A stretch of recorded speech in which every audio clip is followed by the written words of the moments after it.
Audio Jungle. अस्सलाम वालेकुम, आदाब नाजरीन। शोम चैनल डोडा में आप सबका इस्तकबाल। मैं इस वक्त मौजूद हूँ नेशनल कॉन्फ्रेंस के ज़िला ऑफिस डोडा में और हमारे साथ आज नए मेहमान बात करने वाले हैं Syed Naveed Hashmi, district youth president National Conference Doda, और साथ ही साथ ये हैं चिनाब रेस्क्यूअर्स टीम के चेयरमैन भी। नवीद हाशमी साहब, आपका इस्तकबाल है शोम चैनल डोडा में। शुक्रिया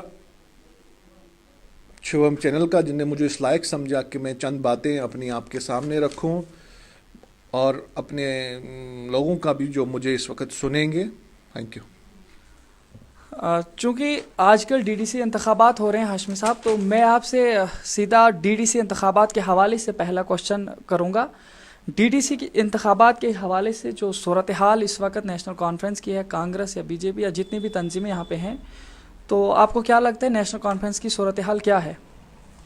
देखिए, आपने जो अभी सवाल पूछा कि नेशनल कॉन्फ्रेंस का सूरत हाल क्या है, नेशनल कॉन्फ्रेंस का सूरत हाल इस वक्त काफ़ी अच्छा है, इसलिए कि जो 5 अगस्त के बाद नेशनल कॉन्फ्रेंस के साथ किया गया, नेशनल कॉन्फ्रेंस के लोगों को, नेशनल कॉन्फ्रेंस की लीडरशिप को ऑप्रेस करने की कोशिश की गई, बट अल्हम्दुलिल्लाह शुक्र है कंपैरेटिवली इस वक्त वो सारा करने के बाद भी इस वक्त नेशनल कॉन्फ्रेंस के लीडर साहिबान ने, नेशनल कॉन्फ्रेंस के जो खुसूसी वोटर्स थे, उन्होंने अपना हौसला दिखाया, उन्होंने अपनी लीडरशिप को भी स्ट्रॉन्ग किया और लीडरशिप को ये बताया कि नहीं, हम किसी से कम नहीं है।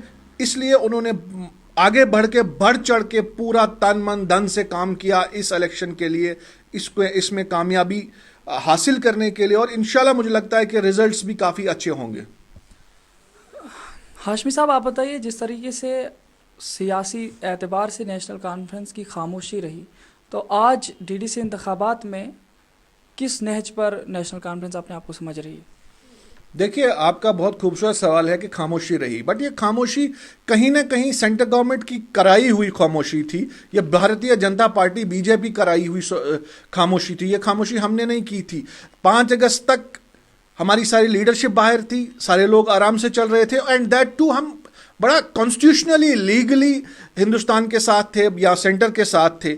जब 5 अगस्त को अचानक इन लोगों ने हम पे, हमारी ज़ात पे, हमारी रियासत के वजूद को ख़त्म कर दिया, और उसके बाद इनको ये लगा, इनकी साजिशों को ये लगा कि शायद अब नेशनल कॉन्फ्रेंस सियासी दायरे से बाहर हो चुकी है, इनके हौसले पस्त हो चुके हैं। मगर बदकिस्मती कि इनने आज भी इनको ये पता होना चाहिए कि इस वक्त भी अगर कोई जमात नेशनल कॉन्फ्रेंस जिंदा है, जो उड़ी से लेकर कुटवा, सांबा, रियासी, अठोली, पाडर, मड़वा, दक्षिण तक अगर कोई जमात हिंदुस्तान की है जो सबसे बड़ी रीजनल जमात है, वो नेशनल कॉन्फ्रेंस है। इसलिए ये नेशनल कॉन्फ्रेंस दबने वाली नहीं है। आप शायद मौजूदा आपने देखा होगा चंद दिनों पहले जो मड़वा दक्षिण का रिजल्ट नेशनल कॉन्फ्रेंस का आया, उसमें इनकी बीजेपी कहाँ थी? उसमें से 7 सरपंच, 7 सीटें तो नेशनल कॉन्फ्रेंस ने ली, कांग्रेस ने 2-3 ली, इंडिपेंडेंट एक, बीजेपी तक कोई खाता ही नहीं किश्तवाड़ के अंदर खुला। इसी तरह से रिसेंटली हमने परसों भागवा के अंदर हमने एक सरपंच नेशनल कॉन्फ्रेंस ने बनाया। सो ये कितनी भी साजिशें हमारे साथ नेशनल कॉन्फ्रेंस को दबाने की करें या नई तंजीमें बनाने की करें, नेशनल कॉन्फ्रेंस एक तारीख है, तारीख थी और तारीख रहेगी। ये किसी के दबने से दबेगी नहीं, क्योंकि वाहिद एक जमात है जिसको तीनों कौमों का, हिंदू, मुस्लिम, सिख का, सबका साथ है, इसलिए ये हमेशा थी, है और रहेगी। हाशमी साहब, जहाँ तक ताल्लुक है कांग्रेस का, आपका कांग्रेस के साथ कई सीटों पे अलायंस भी हुआ, लेकिन फिर भी क्या वजूहात हैं कि काफ़ी हद तक मुठभेड़ रहती है आपस में आपके हिमायतियों में? आपने बहुत खूबसूरत सवाल किया कि ये जो इल्हाक हुआ इस पे ही, बट ये आज का नहीं है। शायद अगर आप तारीख के पन्ने खोल के देखो तो इंदिरा फारूक का भी एक कार्ड हुआ, तो इंदिरा शेख का एक कार्ड हुआ, फारूक साहब, राजीव गांधी का भी एक कार्ड हुआ। सो ये एक कार्ड कुछ नए नहीं हैं, क्योंकि अब जबकि यहाँ पे गुफ्कार अलायंस की बात आई तो हमने कहीं जगहों पे किया इल्हाक, बट ये एक जो आपने कहा कि हमारे जो छोटे वर्करान के बीच में कभी कभी ये बात नहीं, क्योंकि ये इल्हाक बड़े लीडरों के बीच में था, ये वक्त की मजबूरी भी थी करना, ये वक्त की मजबूरी को वक्त की नज़ाकत को समझ के हमने ये कदम लिया था, बट ऐसा नहीं है। अगर कोई लोग, कोई बच्चे या कोई लीडर कोई बचकाना स्टेटमेंट देते भी हैं तो मैं गुजारिश करूंगा लोगों को उन बचकाना स्टेटमेंट्स की तरफ नहीं जाना चाहिए, उनको लीडर के डिसीजन की तरफ जाना चाहिए। जो हमारे लीडरों ने अपनी कौम के लिए, अपने लोगों के मुफाद के लिए ये कदम उठाया होगा, इसलिए इसको जो हमारे छोटे वर्करान में कभी तू में होती है वो बचकाना हरकत है, उसको इस चीज़ से कोई लेना देना नहीं है। देखिए, जहाँ तक आपने बताया कि ये सब बचकाना हरकतें हैं, लेकिन आपको बता दूं कि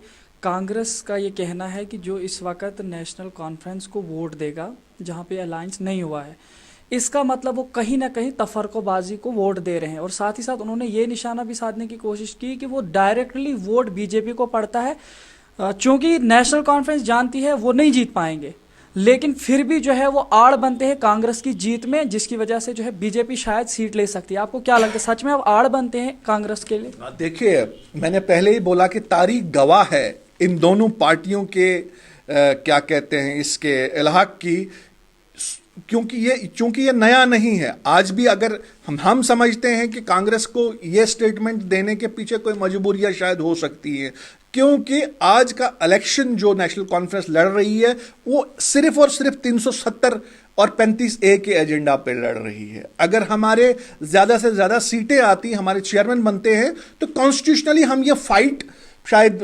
पार्लियामेंट में भी कर सके। कॉन्स्टिट्यूशनली हम इतने एम्पावर हो जाएं कि हम 370 पे फाइट करें। वेयर एज कांग्रेस को यह मजबूरी है कि वो 370 और 35A की बात नहीं कर सकते हैं। इसलिए नहीं कर सकते हैं क्योंकि उनको हिंदुस्तान में जवाब देना है, हिंदुस्तान के लोगों को, ना कि जम्मू कश्मीर के लोगों को। इसलिए उनको यह लगता है कि हमारे ये वोट करने से उनको कोई नुकसान हो रहा है। बाकी किसी बच्चे का स्टेटमेंट अगर कोई स्टालवार्ट बोले भी तो मैं समझूं, अगर कभी राहुल जी ने ये बात बोली होती तो मैं मानता, गुलाम नबी आज़ाद साहब ने बोली होती तो मैं मानता, सोनिया जी ने बोली होती तो मैं मानता, या हमारी इस डिस्ट्रिक्ट में बड़े बड़े कदावर लीडर हैं, जनाब सेक्रेटरी हमारे जो है अब्दुल मजीद वानी साहब ने खुद बोला होता तो मैं मानता, या सरूड़ी साहब ने बोला होता तो मैं मानता। उसके अलावा अगर कोई बच्चा माइक पे चढ़ के ये चीज़ें बोलता है तो ये नजरअंदाज की जा सकती हैं। इनको किसी सियासत का या किसी पार्टी की सोच नहीं कह सकते हैं। जहाँ तक ताल्लुक है गुपकार अलायंस का, चूंकि बीजेपी ये दावा करती है कि गुपकार अलायंस कुछ नहीं है, गुपकार अलायंस ये एक धोखा है, और साथ ही साथ उन्होंने कहा ये गैंग है। और वो ये भी कहते हैं चाहे कितनी भी गैंग आपस में मिल जाए, ये बीजेपी के फैसलों को बिल्कुल नहीं तोड़ सकती। और आपको क्या लगता है, वाकई गुपकार अलायंस की वजह से जम्मू कश्मीर का जो आर्टिकल 370 है या जो यहाँ का स्पेशल स्टेटस छीना गया, आप उसको वापस ला सकते हैं गुपकार अलायंस? फलाई साहब, आपने बहुत खूबसूरत सवाल पूछा। देखो, जिसने ये गैंग की बात की, पहले तो शर्म आनी चाहिए बीजेपी के उन लीडरों को। गुफ्कार अलायंस का ही एक हिस्सा है महबूबा मुफ्ती, शायद वो हमारी माँ बेटी की उम्र की हो सकती है। क्या उन बीजेपी के लीडरों को, उन सेंटर के लीडरों को यह समझ नहीं आता है कि गुफ्कार अलायंस का पार्ट होने की वजह से जो कल तक उनकी अलायंस थी, उनकी पार्टनर थी, आज उसको हर तीसरे दिन नजरबंद किया जाता है। आज उस बिचारी को अगर कहीं मातम पुरसी पे जाना भी है, उसको ताला लगाया जा सकता है। ये फ्रेज जो गैंग की बात की है उन लोगों ने, ये गैंग का वर्ड बीजेपी के लोगों पे अप्लाई होता है और उन पे ही सजता भी है, क्योंकि 5 अगस्त को जैसे उन्होंने जम्मू कश्मीर के लोगों को, जम्मू कश्मीर के लीडरों को बिना बताए भेड़ बकरियों की तरह घरों में बंद रखा, वो गैंगस्टर ही कर सकते थे। कोई कदावर, कोई सीजन्ड, कोई कल्चर्ड लीडर नहीं कर सकते थे। ये एक बात। दूसरी बात यह है कि जो आपने सवाल क्या पूछा दूसरा, आपने इसी को कंटिन्यू करते हुए कि गुपकार अलायंस जो है ना, इसकी वजह से कि वाकई रेस्टोर हो सकते हैं स्टेट फिर से, इंशाल्लाह। इसलिए कि जो गुपकार अलायंस का जो खतरा इस वक्त शायद बीजेपी को या सेंटर को दिख रहा है, जो पार्टियां कभी मिली नहीं, शुक्र अल्हम्दुलिल्लाह आज वो एक फोरम पे बात कर रही है। वो सजाद गनी लॉन जिसका बैकअप हुर्रियत कभी करती थी, आज वो मेन स्ट्रीम पॉलिटिक्स में फारूक साहब के साथ खड़ा है, जनाब वो फैसल की दूसरी JKPMY वो भी इस वक्त फारूक साहब के साथ खड़ी हुई है, महबूबा मैम वो भी इस वक्त फारूक साहब के साथ खड़ी हुई। उसके बाद छोटी छोटी बाकी जितनी भी पार्टियां जम्मू कश्मीर की है वो सारी इस वक्त महबूब इसके फारूक साहब और उमर साहब के साथ खड़े हुए हैं। तो क्या इनके लिए ये थ्रेट, इनके लिए ये थ्रेट है, इसलिए ये हड़बड़ाहट में, बौखलाहट में, अपनी सियासी मर्यादाओं को पार करते हुए जो ये बड़ी बड़ी बातें करते हैं, क्या इनकी सियासत इतना नीचे सोच सकती है? एक seasoned cultured 2 time 3 time chief ministers को, ये वहां पे महबूबा जी हमारी चीफ मिनिस्टर रही, मेंबर ऑफ पार्लियामेंट रही, क्या उस वक्त वो गैंगस्टर्स नहीं थे?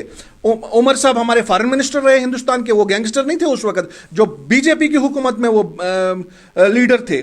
अच्छा, फारूक साहब हमारे 3 बार चीफ मिनिस्टर बने, हिंदुस्तान की कसम खा के वो कॉन्स्टिट्यूशन में आते हैं, उस वक्त वो गैंगस्टर नहीं है। इस वक्त वो गैंगस्टर हैं क्योंकि वो इस वक्त अपने हक की बात करते हैं, उस हक की बात जो जम्मू कश्मीर का स्पेशल स्टेटस था उसको छीना गया, जबरन छीना गया, बीजेपी ने छीना हमसे वो, और इस वक्त वो बात करती है ये गैंगस्टर है, ये गैंगस्टर, उनकी बौखलाहट है और कुछ नहीं है। और ये आप याद रखना एक बात कि ये गुफ्कार अलायंस बोलेगा, इसका डर इनको खा रहा है, यही डर इनको ले डूबेगा जम्मू कश्मीर में, क्योंकि इनको इसके बगैर कोई भी चारा नहीं है। गुफ्कार अलायंस के सामने इनको आज भी झुकना पड़ेगा, कल भी झुकना पड़ेगा।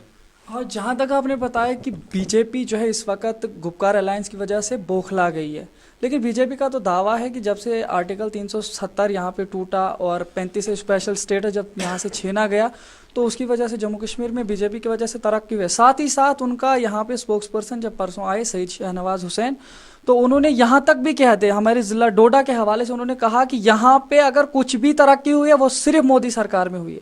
तो आप बता रहे हैं कि उन्होंने यहाँ से स्पेशल स्टेटस छीना, तो ये इसमें कोई मुठभेड़ नहीं दिख रही आपको? हाँ फलाई साहब, देखो 35A या 370 की बात अगर हम करें, जब जो ये कहते हैं कि उसको हटाने के बाद हमने जम्मू कश्मीर में तरक्की की, देखो तरक्की का मयार क्या है।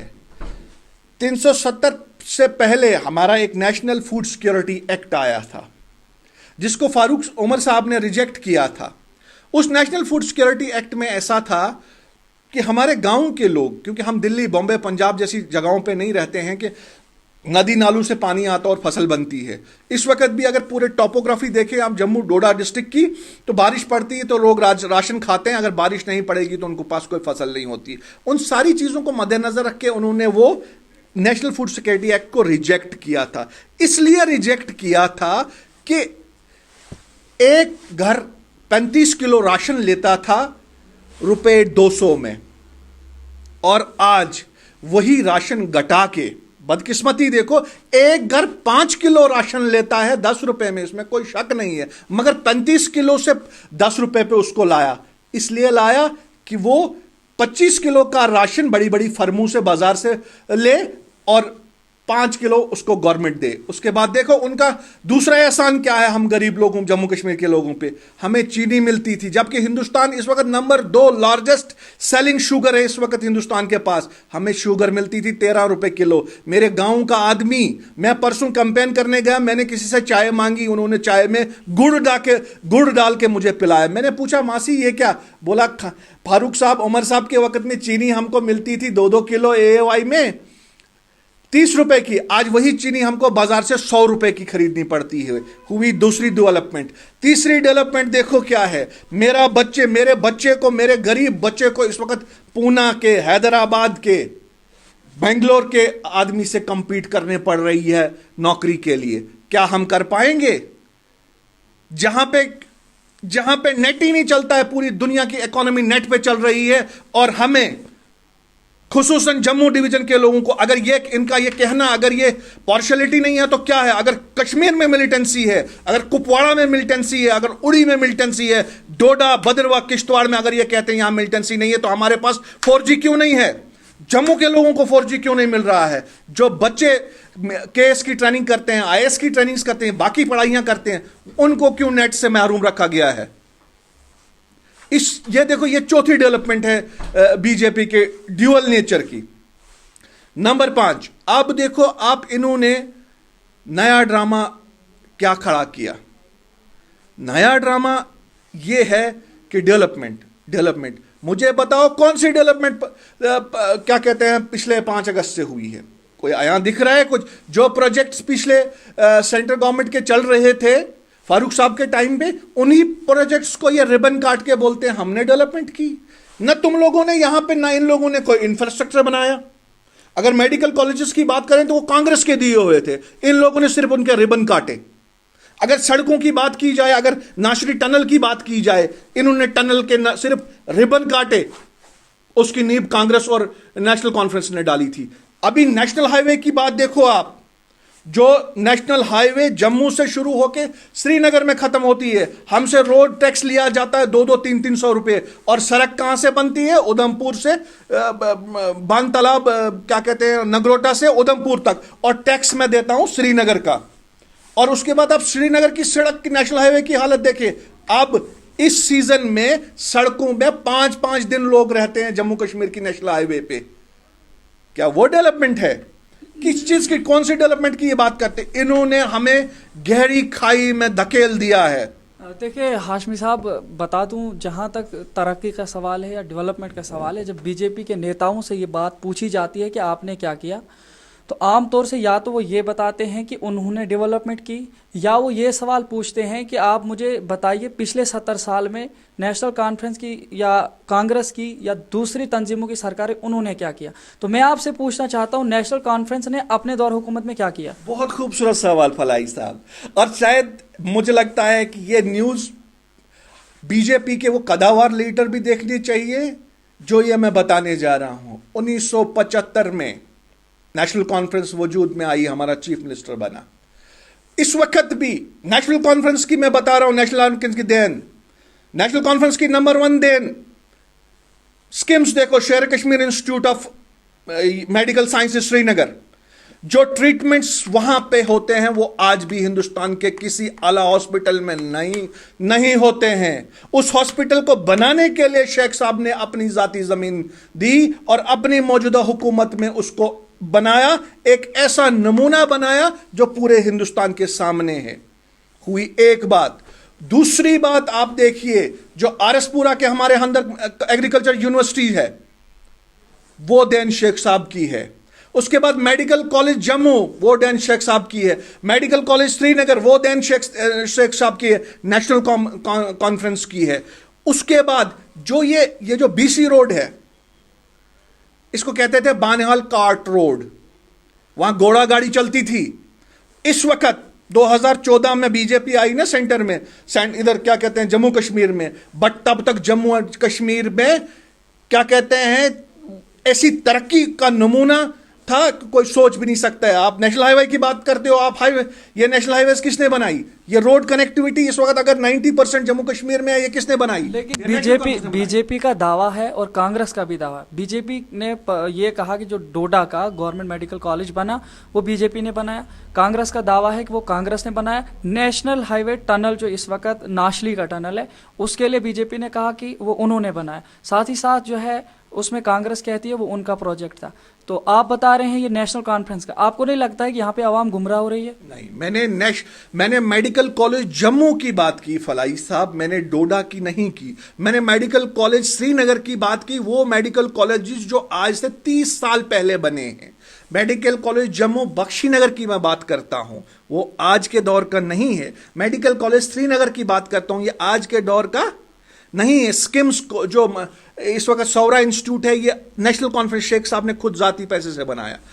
शेर कश्मीर एग्रीकल्चर यूनिवर्सिटी, वो आप बात करते हो। ये जो परसों 2014 में अलॉटमेंट्स हुई मेडिकल कॉलेजेस की, बारामूला की बात करते हो, सांबा डोडा की, ये कांग्रेस के टाइम में आई हैं, बट ये 2014 में आई हैं। आपका सवाल था 2014 से पहले 70 साल में एनसी ने क्या किया। मैं वो आपको बता रहा हूं कि 70 साल में एनसी ने मेडिकल कॉलेजेस भी बनाए, एग्रीकल्चर कॉलेजेस भी बनाए, हॉस्पिटल्स भी बनाए। सांबा कुठवा के अंदर जितनी भी इंडस्ट्रीज लगी हैं, जो मोदी आज दावा करता है, जो बीजेपी आज दावा करती है कि हम जम्मू कश्मीर में इंडस्ट्रीज लगाएंगे और पैसा आएगा। अरे भाई तुम्हें नजर नहीं आता है जो कुठवा, सांबा, उधमपुर में सीमेंट की फैक्ट्रीज लगी हैं, कपड़े की मिल लगी हुई है, चिनाब में टेक्सटाइल मिल लगी हुई, इतनी बड़ी बड़ी फैक्ट्रीज तो हमारे आज भी हमारे पास है, जो एस्टेब्लिश्ड एनसी के वक्त में हुई है।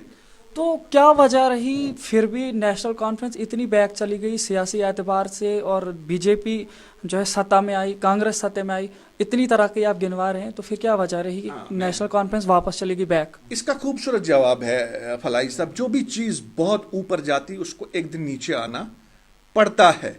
और जहां तक सियासी हलचल की बात हुई, सियासी हलचलें हुई नेशनल कॉन्फ्रेंस के खिलाफ 1975 से नहीं, जब से शेख साहब ने होश संभाला था 1938 से इसको मुस्लिम लीग को इसको नेशनल कॉन्फ्रेंस में बदला था, मुस्लिम कॉन्फ्रेंस को नेशनल कॉन्फ्रेंस में बदला था।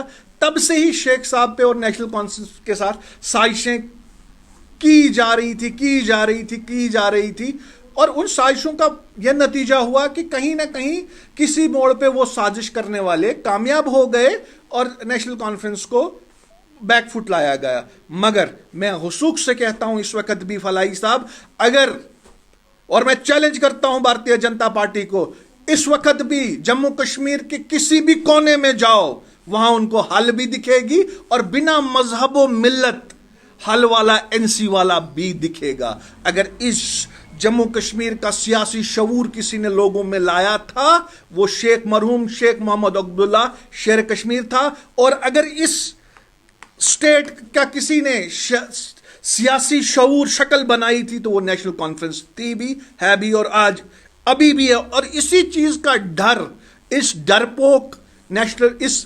डरपोक बीजेपी के लोगों को खा रहा है कि यार हमने इनको दबा डाला, हमने इनको मसल डाला, हमने एक तरह से इनकी शख्सियत को खत्म किया 5 अगस्त के बाद, मगर फिर भी हल दिख रही है। तब भी इनके हौसले खत्म नहीं हुए हैं, तब भी इनके वर्कर्स काम कर रहे हैं। यह बहुत बड़ा इल्यूजन, एक फ्रस्ट्रेशन है इस वक्त भारतीय जनता पार्टी को और बीजेपी के लोगों को। मगर मैं इनको एक मैसेज देना चाहता हूं कि नेशनल कॉन्फ्रेंस तारीख है, इससे मत टकराओ, चूर चूर हो जाओगे, इस जम्मू कश्मीर में चूर चूर हो जाओगे। तो अब आपको क्या लगता है जो डीडीसी इंतखाबात हो रहे हैं, अब आपके नुमाइंदे वाकई एनसी को फिर से उस बैक से वापस ला करके फिर से सत्ता में ला सकते हैं? देखो, इंशाल्लाह उम्मीद तो यही है, क्योंकि हम हमेशा हक के साथ रहे।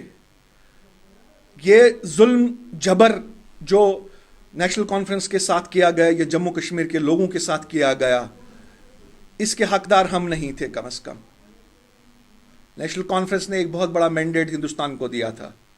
मत अगर हमारे साथ ये जुल्म और जबर हुआ तो ये जबर और जुल्म कितनी देर रहेगा? यहां जम्मू कश्मीर में आज भी सेंटर को कोई चारा नहीं और कल भी कोई चारा नहीं है। यहां कल भी चीफ मिनिस्टर एनसी का था, आज भी चीफ मिनिस्टर एनसी का होगा और कल भी होगा। इसी चीज से भारतीय जनता पार्टी बौखलाई हुई है, डरी हुई है कि इतना प्रेस करने के बाद भी यहां पे नेशनल कॉन्फ्रेंस की ही तूती बोल रही है, यहां पे नेशनल कॉन्फ्रेंस का ही झंडा लहराया जा रहा है। इसकी वजह क्या है? इसकी वजह सिर्फ यही है कि नेशनल कॉन्फ्रेंस में जो भी लोग हैं वो तहजीब, डिसिप्लिन, उसूलों और अपनी मौक़िफ़ के पक्के लोग हैं। वो न बिकेंगे न झुकेंगे। देखिए, आपने अब बताया कि नेशनल कॉन्फ्रेंस हक के साथ ही साथ आपने बताया तहजीब के साथ चलती है और इनके कायदे कानून हैं उस हिसाब से चलती है। लेकिन जब भी किसी दूसरी तंजीम से इस हवाले से बात की जाती है तो आम तौर से जो आज फ़ारूक अब्दुल्ला साहब हैं उन पे यह ब्लेम लगाया जाता है कि वो कभी मंदिर में जाके राम ओम पढ़ते हैं, कभी मस्जिद में जाके कुछ पढ़ते हैं, कभी वो कुछ पोएम्स गिनने की कोशिश करते हैं, और साथ ही साथ ये बड़ा ब्लेम लगाते हैं कि उन्होंने अपनी बेटी का या निकाह करवाया, ये जो है सिख को दी और सिखों से लाई अपने घर। तो इस तरीके से ये पॉलिटिकल बैरियर रहता है वहाँ पे नेशनल कॉन्फ्रेंस के लिए। तो आप मुझे बताइए, इस बैरियर की वजह से आपको लगता है कि वाकई अब फिर से नेशनल कॉन्फ्रेंस वजूद में आ सकती है?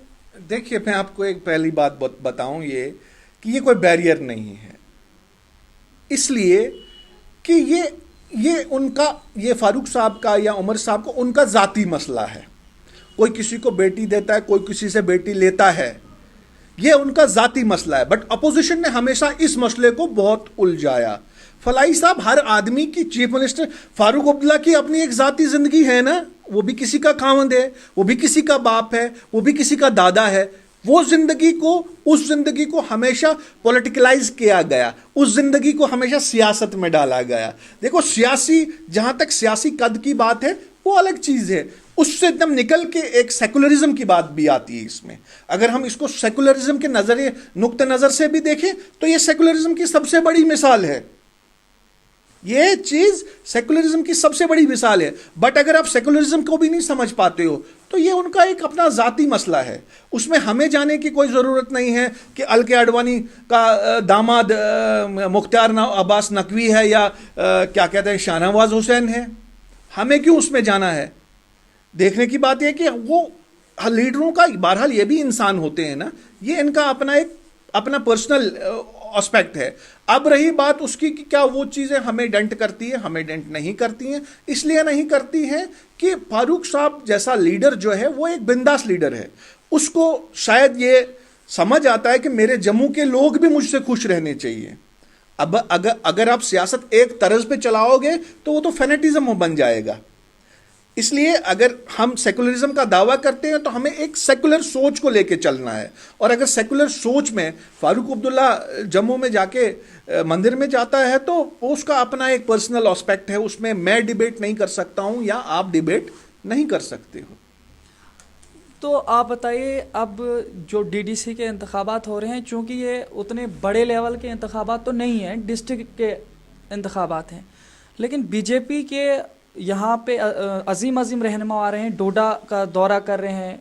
अभी उनका स्पोक्स पर्सन आए यहाँ पे, उससे पहले भी जो है आए यहाँ पे बीजेपी सेंटर से, माइनॉरिटी मोर्चे के वाइस प्रेसिडेंट।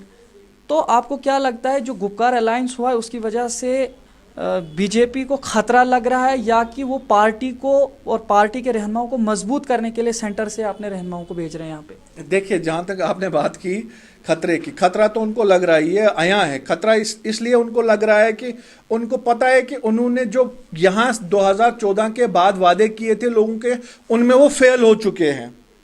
उन्होंने कोई तरक्की का काम नहीं किया है, कोई डेवलपमेंट का काम नहीं किया है। उन्होंने सिर्फ झूठे वादे लोगों को किए हैं, और उन झूठे वादों को शेल्टर करने के लिए, अपनी डिप्लोमेसी को, अपनी हिपोक्रेसी को शेल्टर करने के लिए उनकी ये मजबूरी है। उनको कोई दिल्ली से लाना पड़ रहा है, कोई पंजाब से लाना पड़ रहा है, कोई बॉम्बे से लाना पड़ रहा है। नेशनल कॉन्फ्रेंस की ऐसी कोई मजबूरी नहीं है। हम जहां भी लड़ते हैं अपने हक से लड़ते हैं, और हमने खूबसूरत चीज है कि हमने अपने वर्करों को लड़ाया, उनके एमएलएज लड़ रहे हैं। तो वो जो बात करते हैं ग्रास रूट पॉलिटिक्स की, क्या ये ग्रास रूट पॉलिटिक्स है? जहां पे किसी गुन्ना के पढ़े लिखे बच्चे का हक होना चाहिए था, वो हक वो एमएलए खा गया। एमएलए भी वही बने, अच्छा डीडीसी मेंबर भी वही बने, सरपंच भी वही बने, पंच भी वही बने।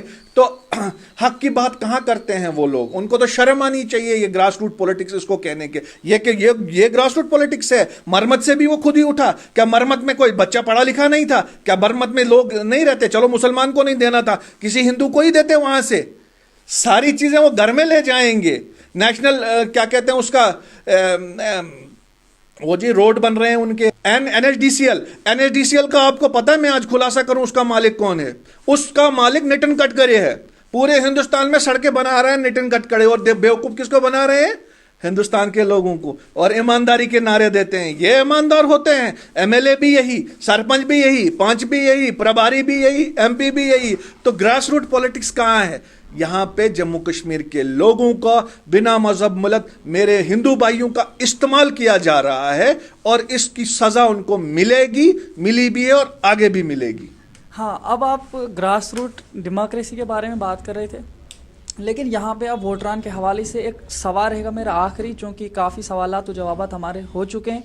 मैं आपसे सिर्फ आखिरी सवाल ये करना चाहता हूँ, जो इस वक्त पॉलिटिकल पार्टीज़ में एक पार्टी से दूसरी पार्टी में जाते हैं, दूसरी पार्टी से इस पार्टी में आते हैं, ज्वाइंट करते हैं।